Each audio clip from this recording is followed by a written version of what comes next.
You never saw, like I said, any type of technology people try to equate with forward-facing sonar. It was never relevant as far as in a complete and total domination or even a minor domination in the sport. I remember guys back when side imaging first come out, there was a couple guys like Brian Thrift that used it to have some good tournaments, but it was basically a non-issue. It's like people never even talked about it. You didn't hear people saying that everything I caught on my side imaging or down imaging or whatever. You never saw that. So don't try to equate it to other type of technologies. That's just not true with it.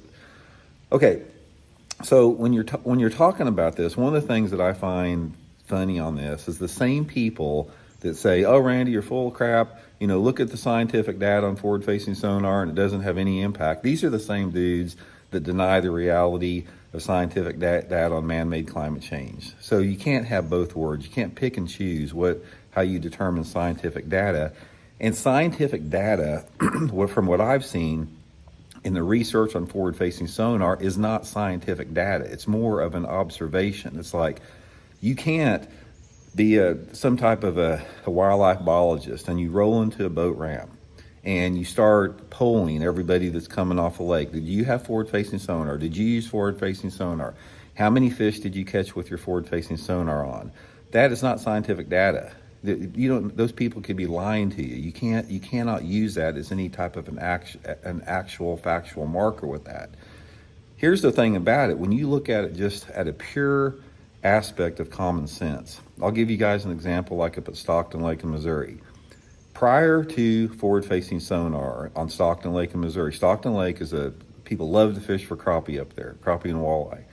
And most of the people that went up there, if they caught their limit of 15 crappie, Stockton Lake's got a 15 fish limit on crappie, 10 inches long.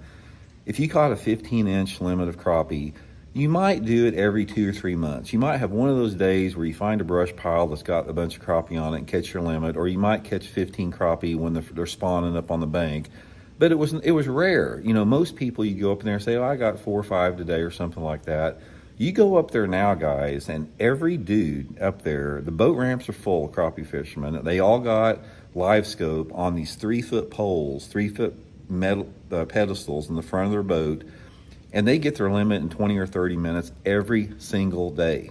Every single day. It's like, I can't tell you how many, if you go to the Stockton Lake fishing report pages, there's dudes laying out their limit on a board, showing it off on a picture or showing their live well full of crappie every single day. You can't tell me that doesn't have an impact.